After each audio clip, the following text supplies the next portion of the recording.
Hello guys, welcome to my channel. तो दोस्तों, आज की वीडियो में हम बात करेंगे क्लास 10वां के केमिस्ट्री में चैप्टर नंबर 3 धातु एवं अधातु के अंतर्गत धातुओं और अधातु में अंतर क्या होता है दोस्तों, इसके बारे में चर्चा करेंगे।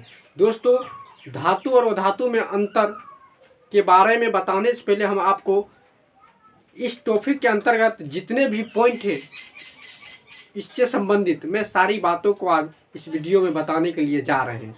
दोस्तों, अगर आप हमारे YouTube चैनल पर नए आए तो प्लीज़ आप हमारे YouTube चैनल को सब्सक्राइब करें ताकि हर एक वीडियो का नोटिफिकेशन आपके तक जरूर पहुंचे। तो दोस्तों, आज हम शानदार तरीके से आपको बताएंगे कि धातु क्या होता है और धातु क्या होता है और इसका अंतर क्या होता है। दोस्तों, सबसे पहला पॉइंट आता है कि धातु। तो धातु क्या होता है, देखिए, अगर आप हमारे यूट्यूब चैनल पर नए हैं और आप हमारे वीडियो को देख रहे हैं तो प्लीज़ एक कॉपी एक पेन लेकर बैठ जाइए ताकि हम जो बोलेंगे वो आप नोट कर सकते हैं। देखिए, धातु क्या होता है दोस्तों, तो वे तत्व जो विद्युत एवं ऊष्मा का सुचालक होता है, वे तत्व जो विद्युत एवं ऊष्मा का सुचालक होता है उसे हम क्या कहेंगे, धातु कहेंगे। जैसे सोना ले लीजिए, चांदी ले लीजिए, तांबा ले लीजिए, लोहा ले लीजिए, बहुत सारा तत्व हो सकता है। उसके बाद देखिए बात आता है अधातु। इसका ठीक विपरीत चल जाइए, इसका ठीक विपरीत परिभाषा बन जाएगा। क्या बनेगा कि वे तत्व जो विद्युत एवं ऊष्मा का कुचालक होता है, जो विद्युत एवं ऊष्मा का कुचालक होता है तो उसे हम क्या कहेंगे, अधातु कहेंगे। क्या कहेंगे, अधातु कहेंगे। समझ में? जैसे आप लीजिए प्लास्टिक ले लीजिए, रबर ले लीजिए, सूखा लकड़ी ले लीजिए, कपड़ा ले लीजिए, इत्यादि ले सकते हैं। तो धातु अधातु आपको समझ में आ गया।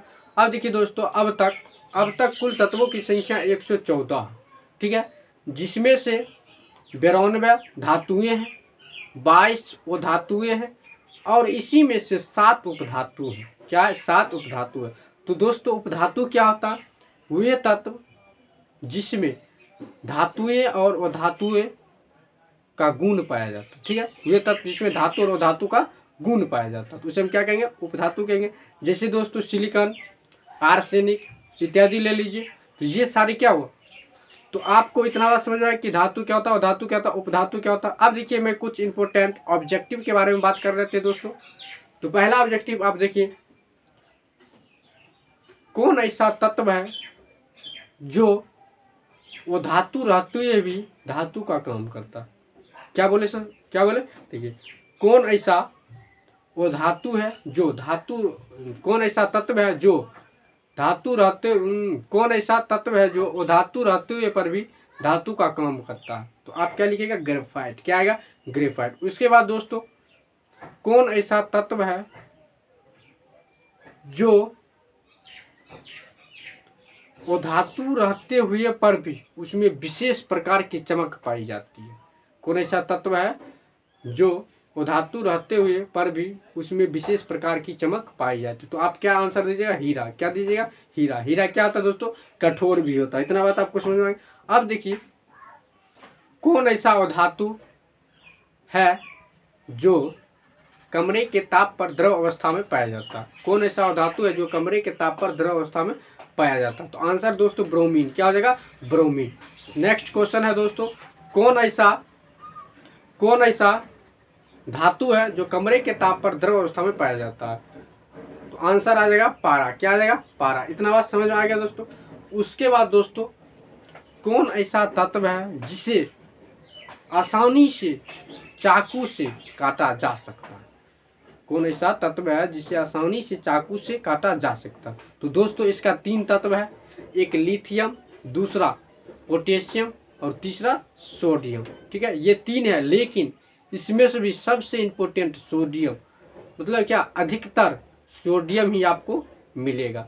ठीक है, तो सोडियम को आसानी से क्या किया जाता है, चाकू से काटा जा सकता है। इतना बात आपको समझ में आ गया। तो दोस्तों, अब हम बात करते हैं इसका अंतर। तो देखिए दोस्तों, धातु का जो गुण होता है और अधातु का जो गुण होता है, यही गुण को आप अंतर में भी लिख सकते हैं या फिर अंतर को भी आप गुण में लिख सकते हैं, किसी प्रकार की दिक्कत नहीं होगा। देखिए, हम आपको भौतिक गुणधर्म के आधार पे धातु और अधातु में अंतर बताएंगे। देखिए, पहला पॉइंट क्या है दोस्तों, धातुएं चमकदार होती है, अधातुएं चमकदार नहीं होती।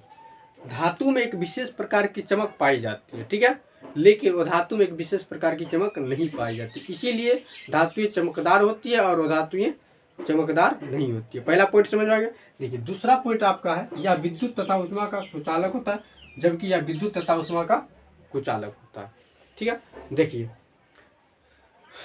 धातु जो है वह विद्युत तथा उष्मा का सुचालक होता है। अब देखिए विद्युत आपको समझ में आएगा कि मान लीजिए ये वायर है, ठीक है, ये वायर है और ये मान लीजिए बल्ब है, ठीक है, ये मान लीजिए वायर है और ये बल्ब है। मानिए यहाँ से करंट दिए तो करंट आते आते ये बल्ब जल उठा। जब ये बल्ब जल उठा तो हम क्या क्या कर सकते हैं कि इसमें करंट है। क्या है? करंट है। करंट एक जगह दूसरे जगह क्या कर रहा है? प्रवाहित हो रहा है। क्या कर रहा है? जा रहा। तो ये क्या हुआ दोस्तों? ये विद्युत का सुचालक हो गया, समझ में, क्योंकि इससे होकर करंट चालन करता।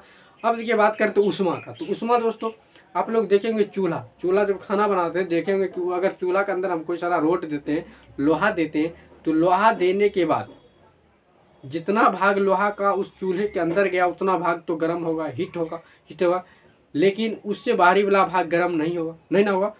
जब हम उसे कुछ देर तक छोड़ देंगे उसी में, तो फिर हम जाकर छुएंगे तो पता चलेगा कि पूरा रोड क्या हो चुका है?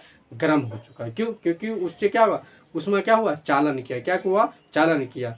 तो इसीलिए हम कह सकते हैं कि विद्युत मतलब धातु क्या उष्मा का भी चालन करता है। तो देखिए यह विद्युत तथा उष्मा का सुचालक होता है, जबकि यह विद्युत तथा उष्मा का कुचालक होता है। इससे होकर ये धारा मतलब करंट प्रवाह नहीं हो सकता। ठीक है, उसके बाद देखिए तीसरा पॉइंट है धातुएं ठोस होती है। धातु क्या ठोस होता है, लेकिन वो धातुएं ठोस भी होती है और गैस भी होती है। ठीक है, वो धातुएं ठोस तथा गैस दोनों होता है, लेकिन धातु क्या केवल ठोस ही होता है। समझ में आएगा। नेक्स्ट पॉइंट है दोस्तों, इसका गलनांक उच्च होता है। यहाँ पे देखिए लिख लीजिएगा, इसका गलनांक एवं क्वथनांक उच्च होता है। ठीक है, इसका गलनांक एवं क्वथनांक उच्च होता है। किसका? धातुएं का। देखिए कैसे उच्च होता है, आप लोग देखेंगे कि जब खुरपी या हंसुआ बनाने के लिए हम देते हैं तो वहाँ पे लोहा को क्या किया जाता है दोस्तों? गर्म किया जाता है, बहुत देर तक गर्म किया जाता है। ठीक है, गर्म करने के बाद उसे क्या किया जाता है, यानी जिसको कहते हैं पिघलाया जाता है, उसको बहुत देर तक जब आग में रख दिया जाता है तो वह पिघल जाता है। पिघलने के बाद उसे क्या किया जाता है? पीट कर उसे जिसमें उसको ढालना होता है, जिस आकार में उस आकार में ढाल देता। फिर उसे ठोस अवस्था में लाने के लिए क्या होता कि उसकी क्वथनांक अधिक लगता है, मतलब जमता जो है ना उसमें भी टाइम अधिक लगता है। तो इसीलिए हम कह सकते हैं कि वो धातु क्या गलनांक एवं क्वथनांक उच्च होता है। उसके बाद देखिए इसका गलनांक एवं क्वथनांक निम्न होता है। किसका? धातु का गलनांक एवं क्वथनांक निम्न होता है। समझ में आ गया। नेक्स्ट पॉइंट है दोस्तों, इसमें आघातवर्ती तन्य तथा तन्य होती है। इसमें आघातवर्ती तथा तन्य होती है। देखिए धातु जो है उसमें आघातवर्ती एवं तन्य होती है। अब आघातवर्ती तन्य क्या है ये बात हम आपको बता दें। देखिए आघातवर्ती तन्य का अर्थ हुआ कि आप किसी भी चीज को पीटिएगा तो वह चूर चूर नहीं होगा, बल्कि एक लंबी चादर की तरफ फैल जाएगा। ठीक है, ये आघातवर्ती तन्य का अर्थ हुआ। तो धातु में क्या होता है? आघातवर्ती एवं तन्य होती है। धातु का आप दोस्तों पीटिएगा तो वह आपको चूर चूर नहीं होगा, बल्कि फैल जाएगा, लंबी चादर की तरह फैल जाएगा।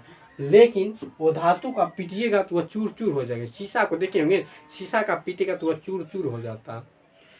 तो इससे हमें पता चलता है कि वो धातु में आघातवर्ती एवं तन्य नहीं पाई जाती है। इतना बात आपको समझ में आ गया दोस्तों? अगर समझ में आ गया तो आप इसे स्क्रीनशॉट लीजिए। फिर हम मिलते हैं आपको नेक्स्ट वीडियो में।